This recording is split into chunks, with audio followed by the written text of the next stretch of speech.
Hello and welcome back to the Bright Founders Talk podcast from Temi. Temi is an international software development company that designs, builds and delivers software for sustainable businesses and promising startups. My name is Chris and today's guest is someone who has a wealth of knowledge when it comes to the area of staffing and recruitment and is now the CEO for Evity. Tommy Eriksson, welcome to the podcast. How are you doing today? Thank you very much. I'm doing great, thank you. How are you? Very good, thanks. A pleasure to have you. So, the lighthearted questions to get the ball rolling. What, in your opinion, makes a good boss? Tough question straight away. Yeah. I think a great manager is somebody who listens, who has their employees' development in mind, but also knowing how to set directions and to help the employees to move the needle, kind of. So, listening and supporting, I would say. Fair enough. You think sort of every employee is different, therefore you have to listen to what, how they feel or what they need. Absolutely. And their goals are different and their perspectives are different. So I think you really need to listen to every employee and see what's best for them. If you've had a really busy day, really stressful day, how do you relax after that? So I took up golf last year. So right now it's golf.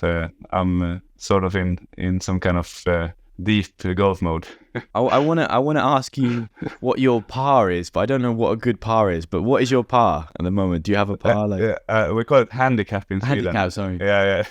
No worries. So I think it's 29.8. So I'm still very much a beginner. It's really not so good at all. So you have to get down to zero. That's the point, right? Exactly. If you want to be on the tour, then you have to go down there. Yeah.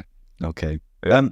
And what do you want to be growing up? I wanted to be a snowboard professional. Wow. Yeah. So Why? I grew up in a small city in the middle of Sweden, and the best part was going to the hill and just snowboarding. So I think it was great.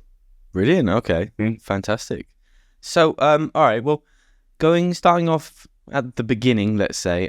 So you studied a few things, right? You studied business administration and economy. And I just wondered, what was your experience of studying at university? Did you find it to be quite practical, or did you find it useful for later on in life? Absolutely. So actually, I had two different degrees. I studied HR first, and then I went on to business administration. So I really found it interesting for me because before I started studying, my world was a bit more black and white. It was either that or that. When I started studying, I got all the grayscales into everything. I could see problems or situations from different perspectives. So I really, really enjoyed learning different fields, kind of. But also it's a key to the job market, I would say. Some kind of jobs you need that degree to even being a candidate for the job. So learning different perspectives, but then also getting the key and then start learning when you work. That's my perspective of it. And of course, a very good time, to start here.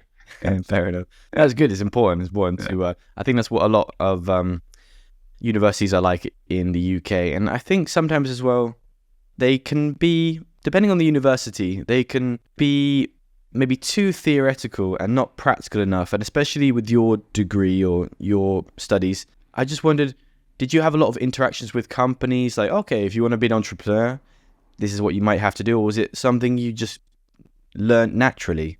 So we actually, when I read the business administration, then we had some entrepreneurial programs. We also had some, work that we did together with companies. But my parents are running their business. Oh, really? So it actually comes from home for me. What do they do?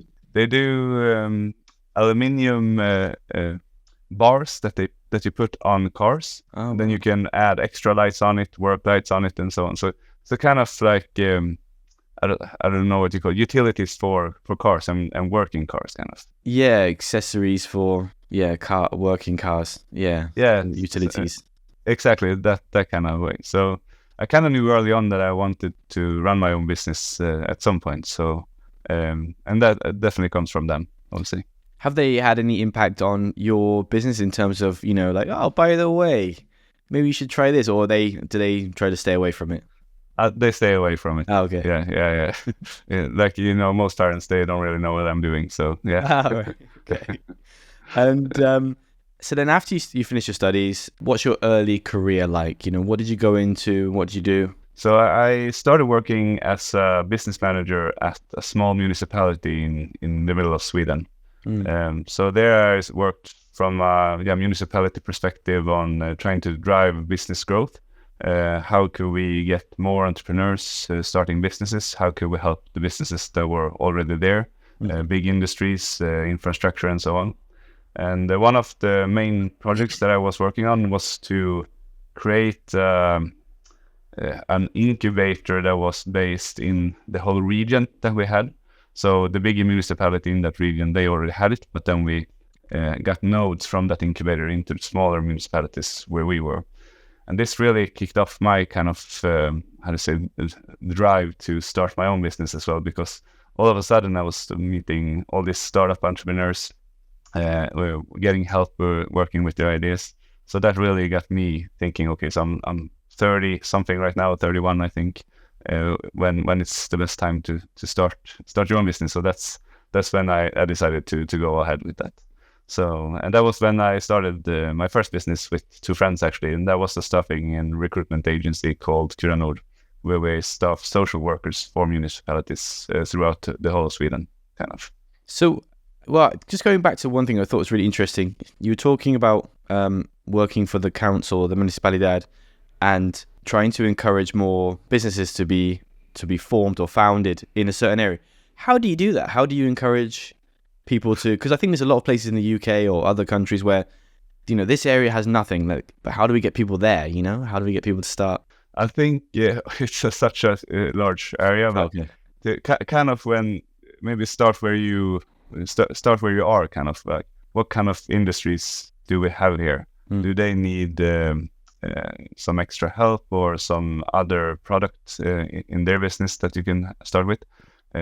We looked a lot at tourism. What places do we have here? Can we encourage more tourism companies? And then, of course, the startup scene, like what new entrepreneurs do we have here and how can we support them in the best possible way, kind of. But it's also, if we go into this, it's also the municipality. What is their role? If we draw the line, where should they help and where should they not help when it comes to the private market, for instance? But I think that inspiring and encouraging is like always a good way to support companies. So it was Kura Nord. Yeah. Does it have a meaning? It's Kura is Latin for helping, supporting, kind of, and Nord is the north. So because that kind of leads into what you're doing now with Evity. But I just wanted to take a step back before that. What is it about like helping people in this way that you were interested in? Because it's kind of similar industry. Well, it's the same industry, right? Kind of, yeah. So what we did was starting the staffing and recruitment agency for social workers. So there's a high demand in many municipalities in Sweden because they don't find the right or enough social workers. Oh, really? Yeah. So then we started this recruitment agency based on this kind of need, and social workers help other people. So that's kind of what the take we took on it. If we can help municipalities staff social workers, then we are having people helping people in the municipalities, kind of. Yeah. So it's a rewarding kind of industry to be in. Yeah. Because so you had Kura Nord, and then also there's Exna. Exans. Okay, I was nowhere near Exans. I just because you in those two, you are now, you were the CEO, and I just wondered, like, those first couple of experiences in being a CEO, what did you learn, or were they different experiences? How was it? Definitely, and looking at Nord, we started that. I started that with two friends, and they are actually running that business still. I jumped off after about 1.5 2 years. Yeah. The great thing with Nord for me as a person was that I actually started something. I jumped into something, and we started it up based on the knowledge that we had then. But we could have done so much difference based on how we work together, setting up the contracts, and so we learn a lot from that. And we are still very good friends, but this story could have been so much different because we had so different views on what we wanted to do really? with the company. Yeah. What, like, how were the different views then? Yeah, it was like, what it was almost on detail level. We were always thinking differently, you know, and we didn't set a good structure for making decisions. So, you know, we didn't go, like we got stuck all the time, and didn't go on. So I think, and we talked a lot about this. So I'm not blaming anybody. We were all part of it, kind of. But that really, I got the experience there. Like, you need to have the I don't remember what it's called in English, but there's the share owner agreements and that kind of stuff. Setting the how do we take decisions as a group, so we don't get stuck, and so that kind of way. When it came to the business side of it, we went pretty good, I would say. And but as all markets, it goes up and down. But it was mainly, I would say, the internal work that we didn't really get in a good way, kind of. But when it comes to the other company, Xense, I actually met a tech company in Umeå where I was living, and they had this MVP product, which was basically a AR treasure hunt. So kind of like Pokemon Go, but it was based on one place. Kind of, you put up the treasure hunt yourself with markers, and then you use the phone to get AR content when you're following it, and so that kind of stuff. Nowhere near as Pokemon Go, I always want to say that, but it was that kind of idea. And when they introduced that, I was actually working at another municipality in Umeå, then working against the gaming industry. And when I met this company to hear more about this, they asked me if I wanted to run the company. Wow. So it wasn't my idea from the start. It was more like I was really enthusiastic about the idea. And this is probably the best learning I did from running a company, because then we had an MVP product that I had to find an audience for, or find a buyer for, which was not tested before, and we struggled so much to get that. Really? Yeah. It was super hard, and I ended up in a kind of bad spiral where the owners wanted me to get funded, and the investors, they wanted me to showcase sales. So I had a pretty hard time to get that going, kind of. So, but it was a really good experience, and really taught me a bit more about creating a product, tech product, kind of. Because I suppose it's completely, you've gone from maybe a service to a product, right? So it's like, not only is it a very different industry, but different sort of type of company in a way. Exactly. So, but also like super fun product. I knew from the start that this is high risk and probably no reward, but it was a really good experience, I would say, and super fun people to work with. So, how about Evity then? How did that idea come about? So I'm gonna try to make a long story short, but the Xense project that we had, the AR treasure hunts, I was working full time with that, and I went even to UK for a fair in end of February 2020. They were starting talking about some kind of COVID in the Europe then, and then the week after, the whole pipeline was gone for the company. So we just decided that let's pause this and take it up if we can in the future. So all of a sudden I was out of a job, but then when I was doing Xense, I was reading a lot about how to get engagement in a tech product, and I always ended up in HR, how to get engagement from tech in HR perspective, from an HR perspective, because that's where I come from, kind of. And then I realized that there are not many products working against small and mid-sized companies in Sweden, at least at the time. So I started reading a bit more about that. I actually took a month off just to relax a bit, but started reading more about the competition within tech and looking at what kind of products were out there. And then I just realized I think I need to go ahead with this. So I asked a person, which is my co-founder now, John, if he was interested to look at this kind of scope. And he actually went just came back to New Zealand, where he's from, and was in quarantine for 2 weeks in an hotel because of COVID. So he said, "Yeah, I got some time to spare right now." And then we started looking at the market, what kind of competition are there, and then we just said, and based on my experience from Exens, that okay, so let's see if we can find 5 pilot customers that wants to join this and develop the product with us. Let's do it. And it took me 1.5 weeks to get those customers, because the willingness to get this kind of product was super high, because many companies they felt like they didn't have any support in the HR from a tech perspective. So when we had that done, I actually started doing discovery calls, and I think I got to talk with 60 CEOs, CFOs, HR responsible persons in small and mid-sized companies. And as we went on starting developing the product, 20 of those 60 became our pilot customers. So we really felt like there was a need and willing to pay for this kind of product as well, and on the market. And that's when we realized we have something here that we can work with. And is that, so when you're talking about helping, say, tech companies with HR or recruitment or that kind of thing, is it across the whole board of types of employees, from maybe interns up to CEOs, or is it everyone? So yeah, our product right now is actually based on when an employee starts at the company. Okay. So when the recruitment is done, then you can start using Evity to send their contract and start an automated onboarding. And then it's the full life cycle of the employee.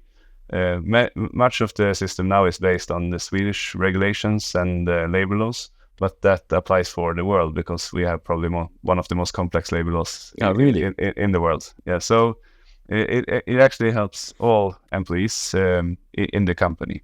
One of the things I saw on the website, I wanted just to touch on Evity's website, it says, say goodbye to scattered information and missed data. So I just wanted to, what is for you the biggest or most common issue that companies have regarding data or HR or management? Yeah. So most companies, I would say, who doesn't have their data in an HR system, they feel like they can't find anything. They have it in folders, in different, clouds and so on. So what we do with an HR tool is to gather all data based on the employee itself. So all contracts, all contact information or employment information, documents, everything you need to save around an employee, we save in their staff card, as we call it. Mm-hmm. And I would say this goes for all HR tools that have our perspective, kind of. So we also have the GDPR perspective in Europe, of course, that the data needs to be secure and you can't save it for longer than you need it. So also having self-deleting data is, helps our customer a lot in order to keep the data from a regulation perspective as well. And then we have all the development, like the one-on-ones, the employment service, and so on. You also want to have that data secure, and you want to have that data in one place, so you don't have to go between systems, go between folders, docs, and so on. So we kind of save everything that you need for the life cycle of your employees and for your HR processes. Just kind of, so having everything in one place and also safe is the key to it. Exactly. Yeah. How about as a company, what were your biggest challenges? Maybe something that you've overcome over the years? I would say running a startup is like overcoming stuff all the time. So it's maybe hard to pinpoint something. But one thing that we did was securing funding on a pretty early stage, I would say. We had 20 pilot customers. We were 2 of us, and we realized we need to be more people if we're going to do this in a good way and then be long-term, kind of. So we secured from 2 angels and another kind of equity partner. And this was in June 2022. And they have we have done a few more rounds together with them. And I really feel like we found good investors that believe in us and that that it's really supportive in how we want to work with Evity kind of. So I think that hurdle was pretty big, and it's going great with that as well. How many are you now then? So we are 8 internal and 4 consultants that we work. Yeah. In terms of companies you work with, could you share any success stories that you've that have benefited from using Evity? Yeah. So I think the big value of using Evity is using the whole system, saving your data, automating your HR processes. And when I say automating HR process, it's onboarding, offboarding, it's the one-on-ones service, your salary process, and so on. Using Evity to kind of get on track with that every year, and also not having to rely on one person. Then you have a system that will remind the right person to do the right thing at the right time. So even if you're HR responsible or CFO quit their job, you still have this kind of structure in your company. And then helping out all the managers to find data and to write notes from one-on-ones, getting information from your service, getting administrative help when you're doing the salary process every year. I think the combined like time-saving, effortless finding of data, that is the value that we provide for our customers.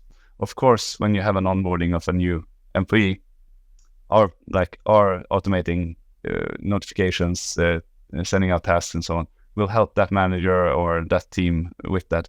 And that's like a small help but it's the combination of everything that is the big value, I would say. Yeah, so you've been kind of streamlining everything. Exactly. One of the things, because there's a lot of like different areas within what you help companies with, and one of them I just wanted to dive into a little bit. What is salary mapping, and how do you help with that? What does that do for a company? Okay, so salary mapping, or you can also say pay survey in this case. It's actually it's based on labor law in Sweden that you need to do this every year in order to make sure that you have equal salaries within your company between men and women. So what you do is you gather all data around salary. Also benefits is included in this. And then you evaluate each role, and then you can actually have groups of roles that are valued the same.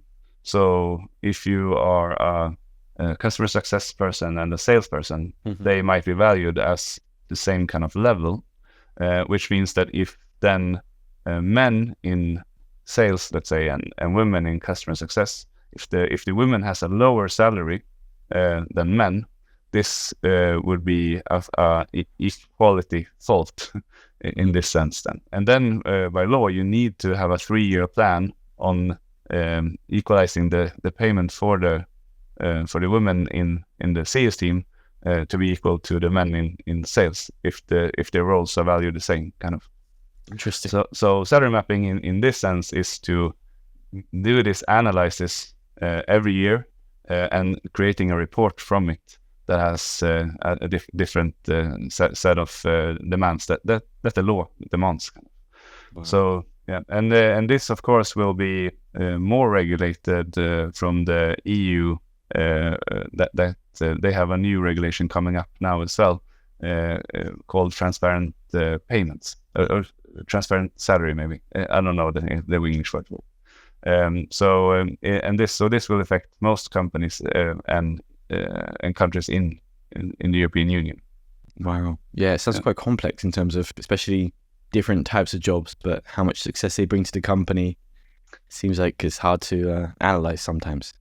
Yeah, but it's pretty, when you know the method, it's pretty clear to do it, but then you have to act on it as well if you get findings. So yeah, that's what we help out with. And finally, what is your vision for Evity in the next 5 to 10 years? What do you see? You expanding to other countries? Yeah, so our vision for Evity is to be the best HR tool for small and mid-sized companies. That's what we want to aim for, and we'll expand to other countries. Right now we are in Sweden, and we are talking to a few companies in other countries, but we're not, focusing on other markets. But we want to, have a steady hold in Sweden, making sure that the product is ready for scaling into other countries as well. We probably want to do some technical adjustments if we go into UK or Germany and so on, depending on if there are labor laws there that we need to adjust for. But we want to be an international company in the future. But right now we're focusing on Sweden. Okay, brilliant. All right, great. Well, thank you very much for your time, Tommy. We appreciate you take some time out of your day to join us, and wish you all the best with Evity. Thank you very much. Thank you for having me.